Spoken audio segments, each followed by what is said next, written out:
우리 함께 주님 찬양하겠습니다. 찬송가 312장으로 우리 주님께 찬양합니다.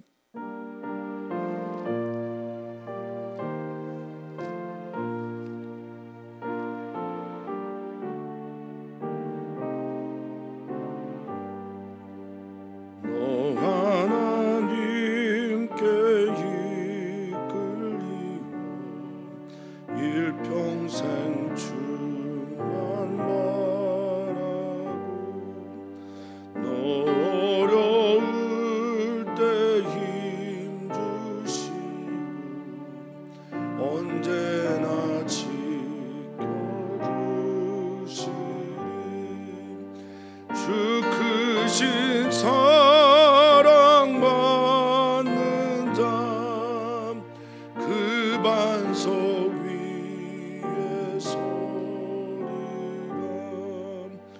너 설레는 맘 가다듬고 희망 중 기다리면서 그 은혜로우신 주의 뜻과 사랑에 만족하 우리를 불러주신 주 마음에 소원하신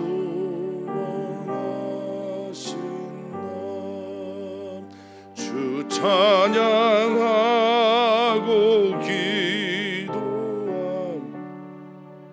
내 본분임 쏟아가라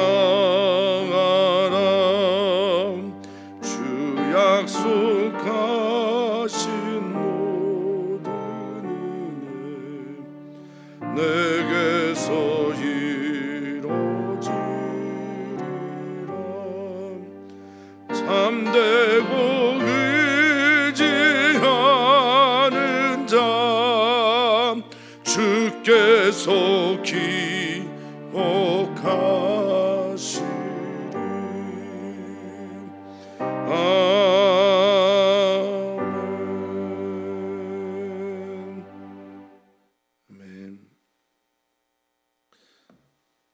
하나님만 의지하게 하시고 하나님만 바라게 하여 주시며 하나님만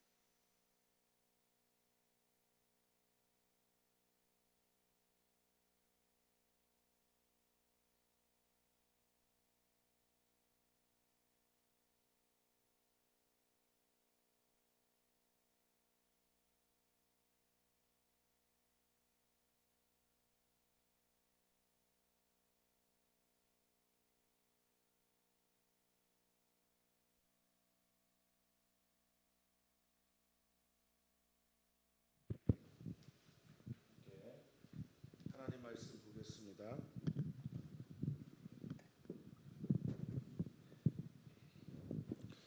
디모데전서 5장 1절에서 16절까지 말씀 우리 한 목소리로 읽겠습니다.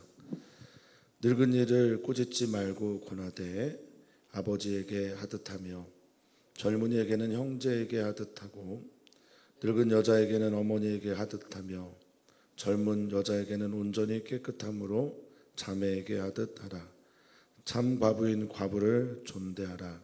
만일 어떤 과부에게 자녀나 손자들이 있거든 그들로 먼저 자기 집에서 효를 행하여 부모에게 보답하기를 배우게 하라. 이것이 하나님 앞에 받으실 만한 것이니라. 참 과부로서 외로운 자는 하나님께 소망을 두어 주야로 항상 간구와 기도를 하거니와 향락을 좋아하는 자는 살았으나 죽었느니라. 내가 또한 이것을 명하여 그들로 책망받을 것이 없게 하라. 누구든지 자기 친족 특히 자기 가족을 돌보지 아니하면 믿음을 배반한 자여 불신자보다 더 악한 자니라.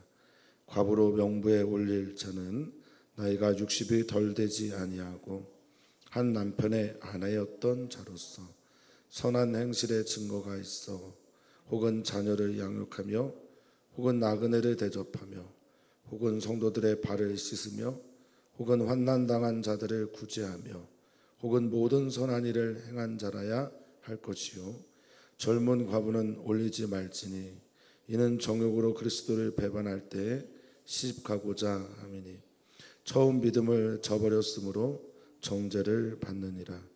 또 그들은 게으름을 익혀 집집으로 돌아다니고 게으를 뿐 아니라 쓸데없는 말을 하며 일을 만들며 마땅히 아니할 말을 하나니 그러므로 젊은이는 시집가서 아이를 낳고 집을 다스리고 대적에게 비방할 기회를 조금도 주지 말기를 원하노라. 이미 사탄에게 돌아간 자들도 있도다.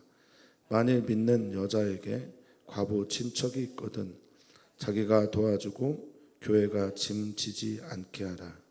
이는 참 구부를 도와주게 하려 함이라. 아멘. 아멘.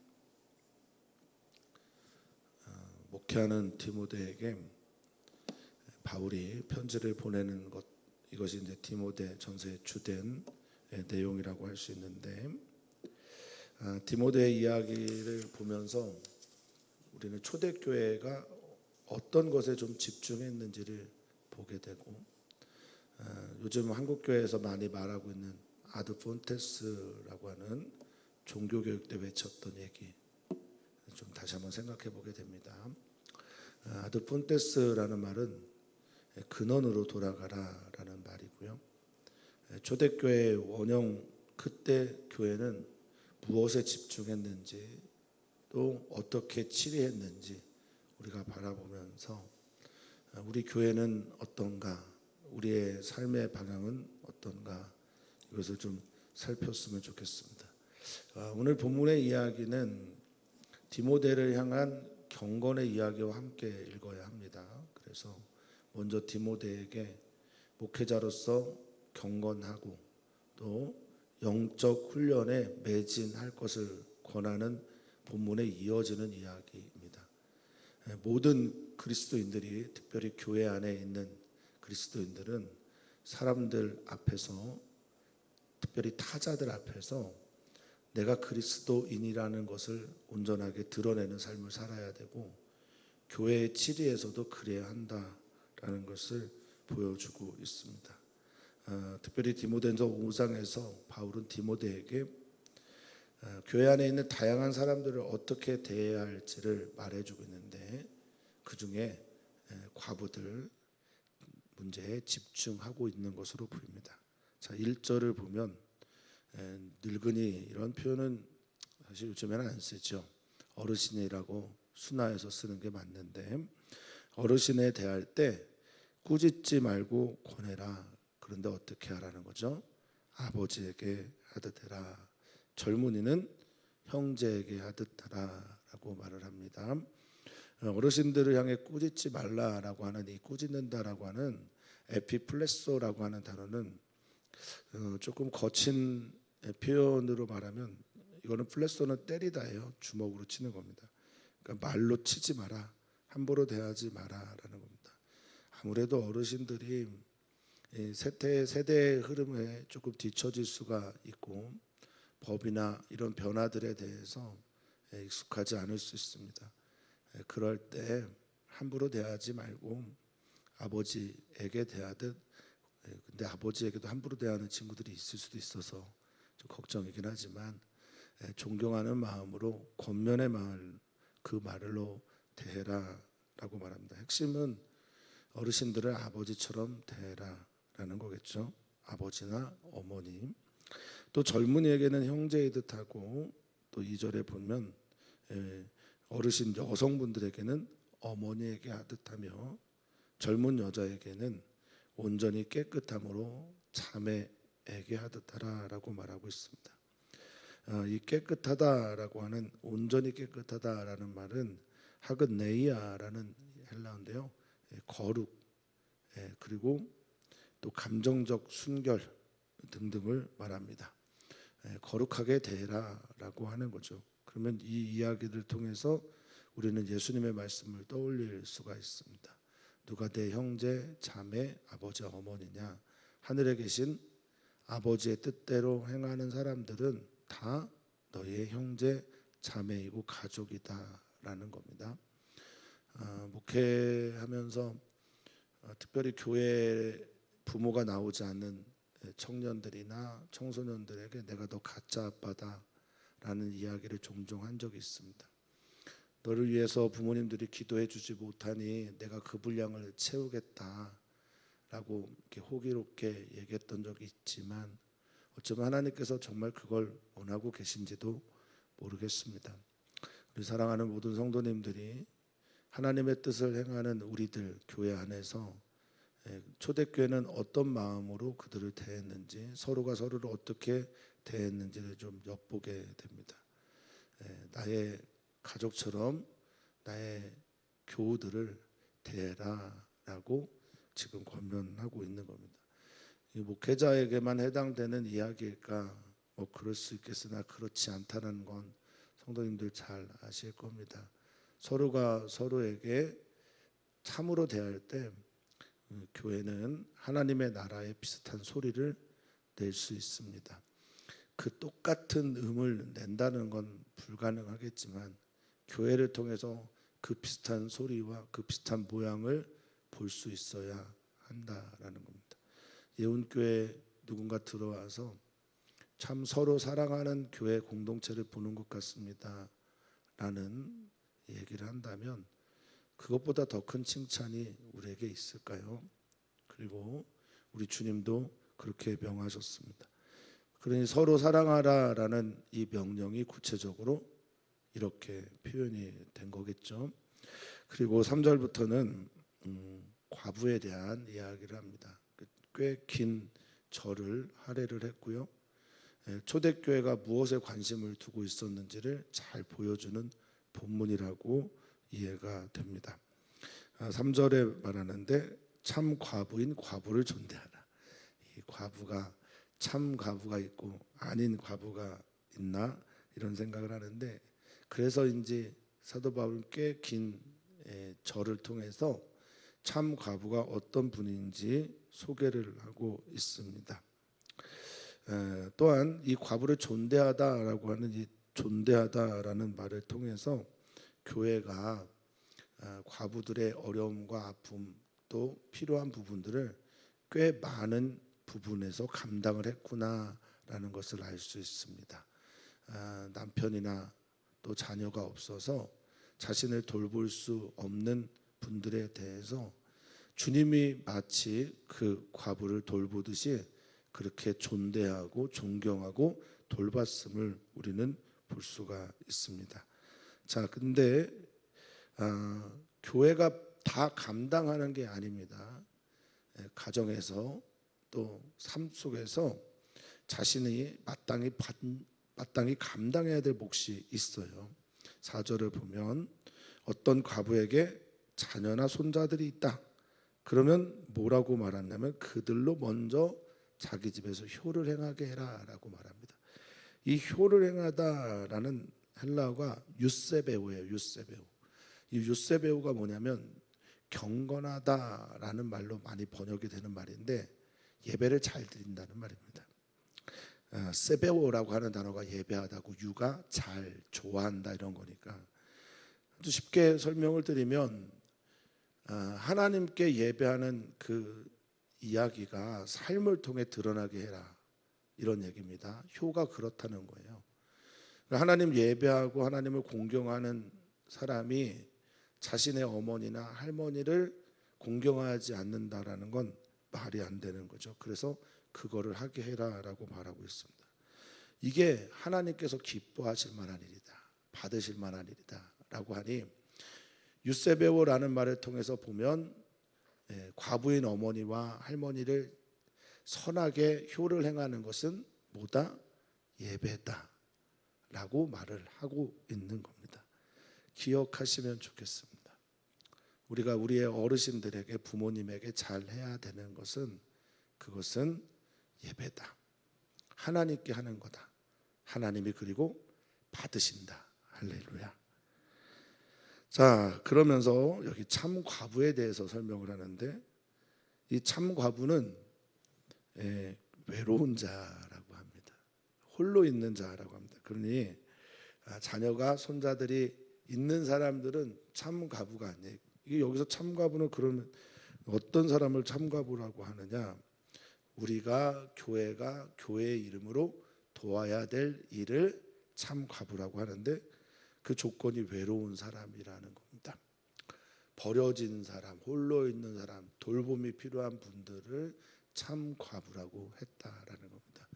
예수님께서 말씀하신 지극히 작은 자 하나에게 한 것이 곧 나에게 한 것이다 라는 게 교회를 통해 지금 구현되고 있는 거예요.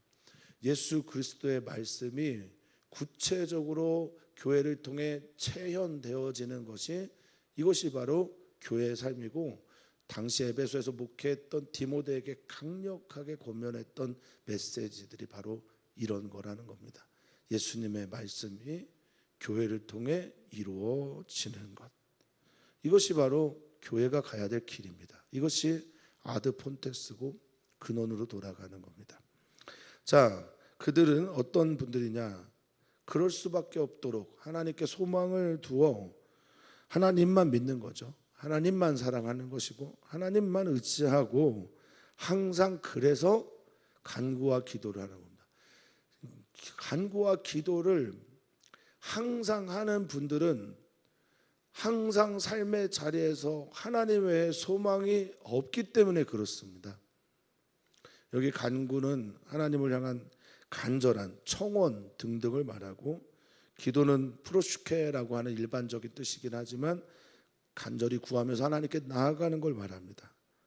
그런데 반대로 외롭고 하나님께 소망을 두는 자가 있는데 외로운데 향락을 즐거워하는 자들이 있어요. 똑같이 외로운데 참 과부는 교회가 도와야 되는 이는 하나님께 소망을 두고 기도하고 간구하는 분들인데 반해서 똑같이 외로운데 어떤 이는 향락을 좋아하는 자가 있다라는 겁니다.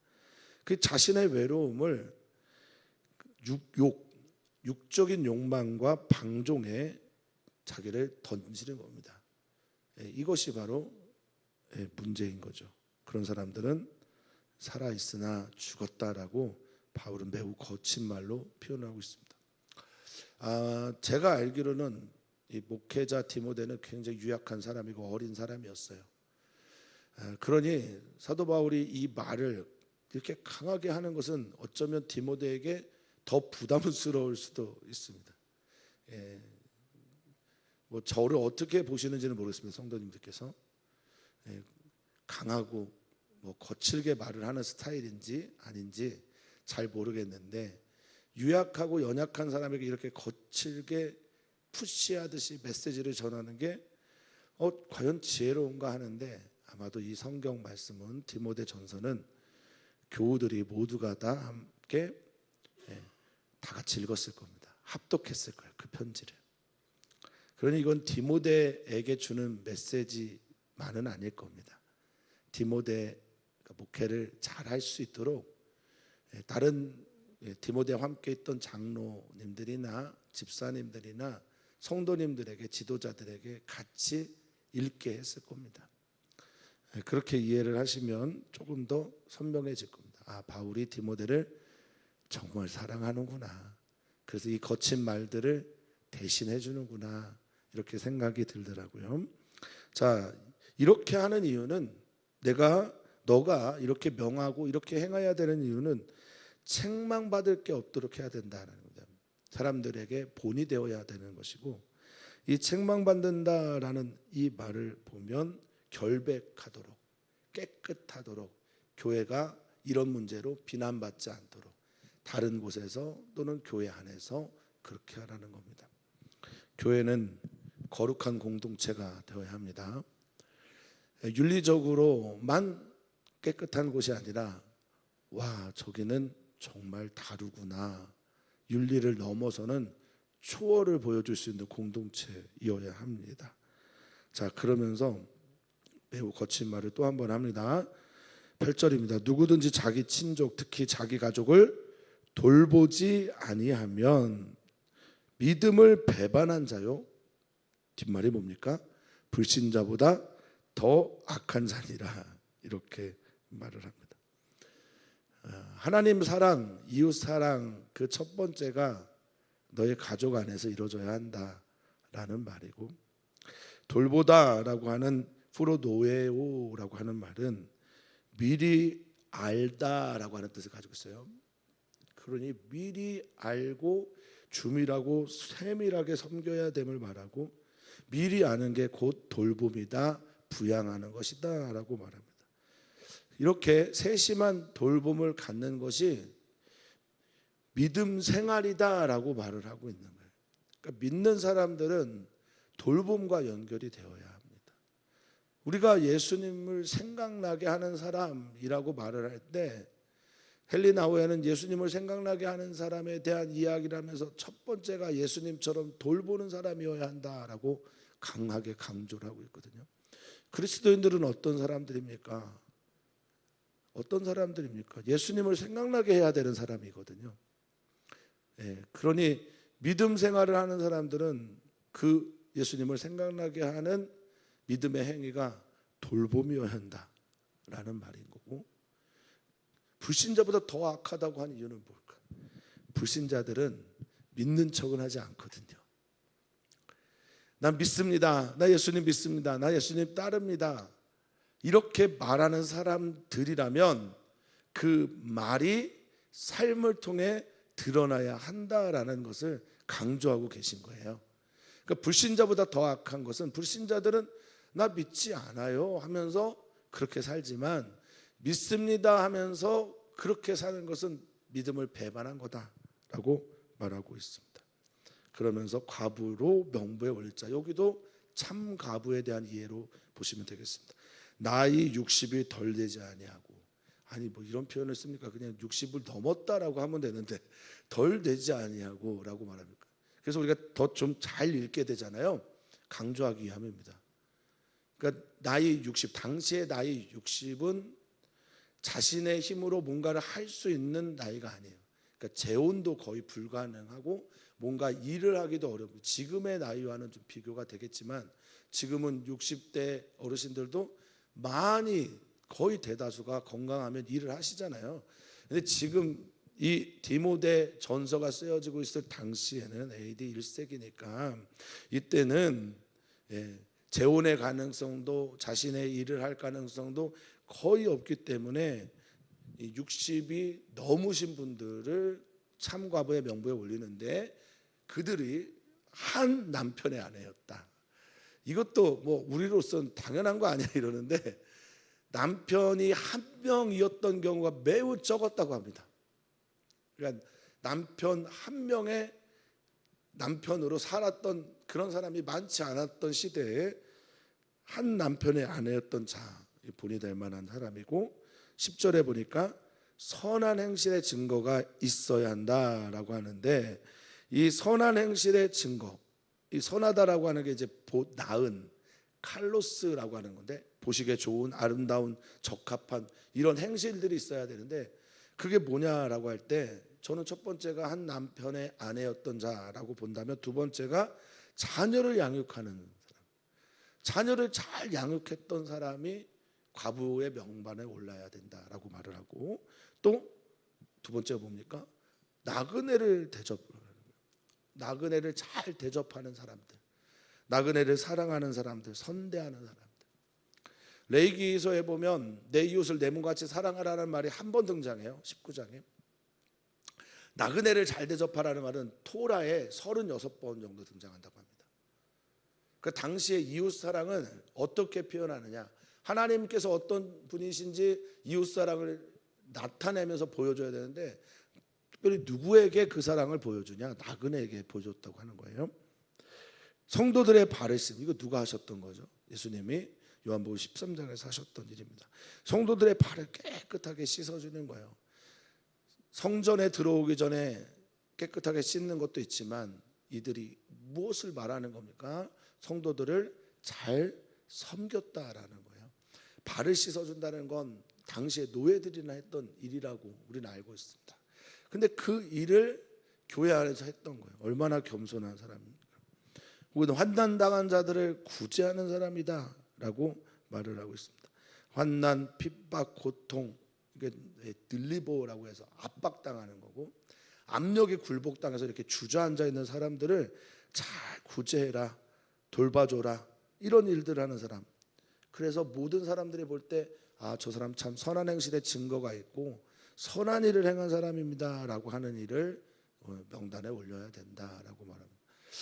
많은 분들이 질문을 하게 될 겁니다. 아니, 이런 사람이 있어?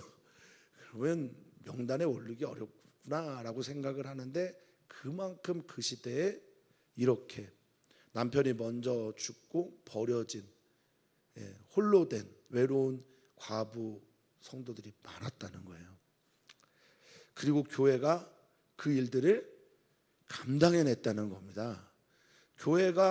교회의 중심 사역 중에 하나가 바로 이렇게 외롭고 힘들고 버려지고 소외된 분들을 돌보는 거였다는 거예요. 이건 매우 중요한 메시지가 있습니다. 자, 11절에 봅니다. 젊은 과부는 안 돼, 올리지 마라 라고 하는데, 이것도 뭐 올리지 마라 라고 하는 거칠게 말하는 건 아닙니다. 원어를 보면 파라이테온마이라고 하는 이 원어는 뭐 거절하다 뭐 이게 아니라 그냥 정중하게 거부하다라는 겁니다. 근데 그 이유가 이는 정욕으로 그리스도를 배반할 때 시집 가고자 합니다라고 말하고 있습니다. 그러니까 결혼의 가능성이 있는 사람들, 참 과부로 살면서 오직 주님 바라보면서 주님의 일을 하는 사람이 아닌 경우도 있을 수 있으니, 젊은 사람들은 그럴 수가 있으니 그리스도를 배반하고 시집 갈 수가 있으니 처음 믿음을 저버렸으므로 정죄를 받는다라고 말하고 있습니다. 그러면 여기에서 우리는 조금 생각해 볼 게 있어요.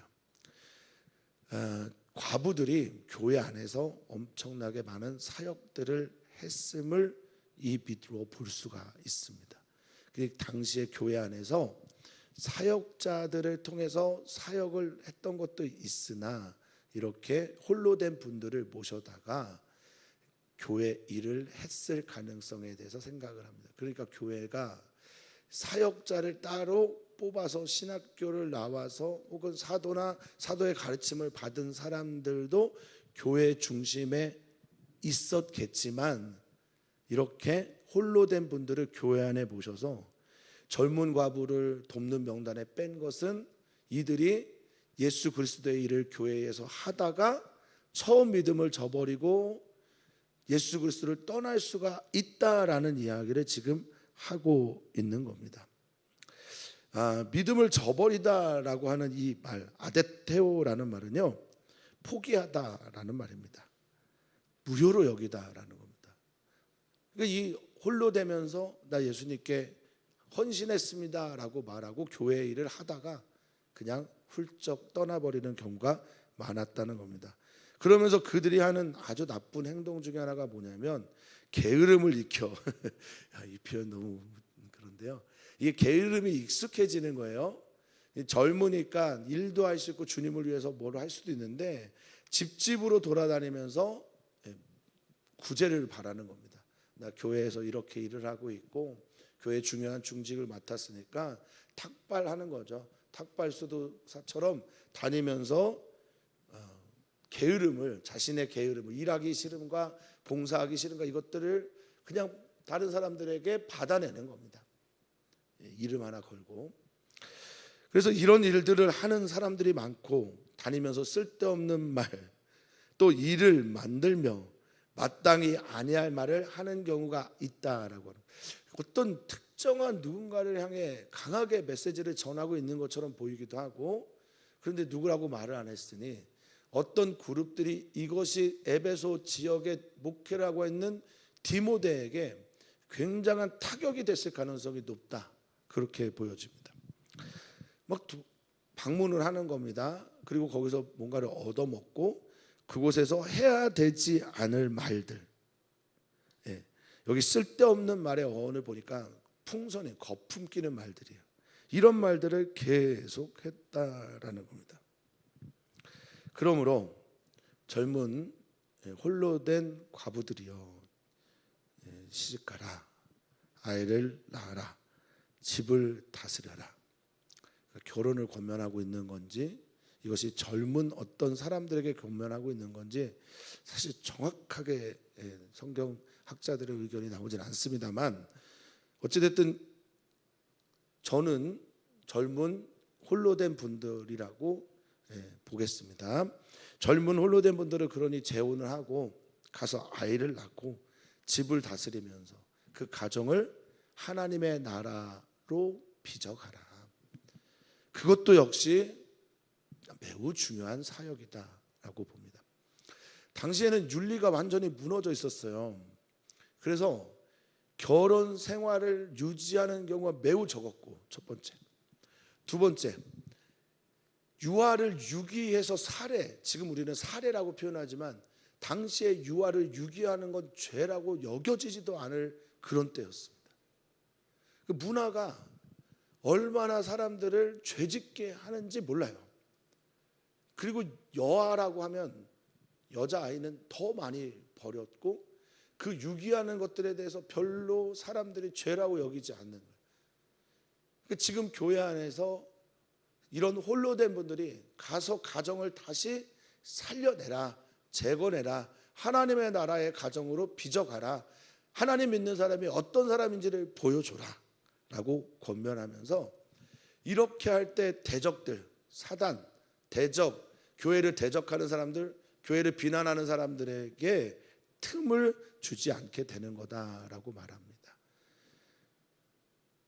이미 유혹에 빠져서 이미 탈선하여서 사단에게 돌아간 자들도 많은 걸 보니, 그러니 너희 안에 있는 이 유혹, 미혹을 이기지 못할 바에는 가서 재혼하여 그곳에서 하나님의 나라 아름답게 가정에 심어라 라는 메시지를 주고 있는 겁니다. 이어서 말합니다. 만일 믿는 여자에게 과부 친척이 있거든 도와줘라. 믿는 여성, 이제 결혼을 한 믿는 여성이죠. 그런데 홀로 된 친척이 있어라? 그러면 도와줘라. 교회가 짐지지 않도록 해라.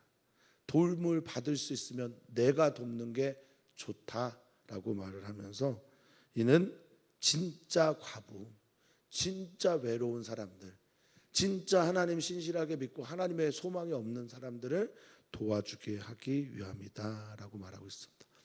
본문이 매우 어렵습니다. 어려운 이유는 현대 시대의 말로 번역하기가 굉장히 어려운 문화적인 단절이 있기 때문에 그렇기도 합니다. 그런데 오늘 제가 서두에 말씀드린 것처럼 매우 중요한 단초 하나가 있는데, 우리에게 매우 중요한 메시지가 있는데, 그건 뭐냐? 교회가 어떤 공동체였는지를 지금 말해주고 있는 겁니다. 어른들에게는 아버지에게 하듯, 어르신 여성분들에게는 어머니에게 하듯, 젊은 사람들에게는 형제이듯 하고, 자매들에게는 내 자매, 내 여동생인 것처럼 대하고, 무엇보다 교회가 지극히 작은 자, 지금 외로운 자, 도움이 필요한 이들을 어떻게 구체적으로 돕기 위해 애썼는지를 볼 수 있고, 무너진 가정을 세워 나가는 것이 교회의 매우 중요한 사명이었음을 다시 한번 보여주고 있습니다. 교회는 이런 분들을 돕겠습니다. 한 남편의 아내였던 이를 도울 것이며, 자녀를 잘 양육한 이를 도울 것이며, 나그네를 잘 대접한 이와, 그리고 성도들의 발을 닦으면서 섬겼던 이를 돕는 것이 교회입니다 라고 말해주고 있습니다. 우리는 우리 주변에 있는 약한 이들을 얼마나 돕고 있습니까? 장애인들, 홀로 된 이들, 버려진 사람들, 사회에서 격리되어 있는 것처럼 여겨지는 분들, 그분들이 교회 안에서 참 도움을 받을 때 우리는 아드 폰테스 근원으로 돌아가고 있는 것인지 모르겠습니다. 교회는 예수 그리스도의 말씀이 구체적으로 현장 속에서 드러나야 해야 합니다. 우리 교회가 그런 교회 됐으면 좋겠고요. 그렇게 기도하시면 좋겠습니다. 오늘 우리 남성교회, 여성교회를 위해서 기도합니다. 아픔이 있고 또 필요가 있고 또 사랑이 필요한 분들을 위해 기도하고 돕는 남성교회, 여성교회 되도록 기도해 주시면 감사하겠습니다. 또 기도해 주십시오. 오늘 이재은 선교사님이 11시에 수술을 받습니다. 제가 새벽 예배 끝나고 가서 잠깐 만나고 기도하려고 합니다. 성도님들도 기억하시면서 기도해 주시고, 두 군데나 그런 것이기 때문에 회복의 시간이 만약에 두 군데 수술하게 되면 꽤 오랜 시간이 걸릴 거다라고 의사는 말을 했다고 합니다. 오늘 수술 결과에 따라서 다음 차후 일정이 결정이 될 텐데 많은 기도를 부탁을 드립니다. 다음 세대의 어린이 청소년들이 하는 여름 행사 위해서 믿음 챌린지 붙들고 기도했으면 좋겠고, 우리에게 찾아온 이 귀한 아들들과 딸들을 잃어버리지 않도록 기도해 주시면 좋겠습니다. 하나님 감사합니다. 교회를 교회되게 하시는 주 성령께서 오늘 우리에게 임하셔서 참 교회로, 주님께서 기뻐하시는 교회로, 주님의 말씀이 체험되고 구현되는 교회로 되어가게 하여 주시옵소서. 주님, 그렇게 우리 교회를 주님의 교회로 세워가실 것을 믿고 감사하며 사랑 많으신 예수님의 이름으로 기도하옵나이다. 아멘.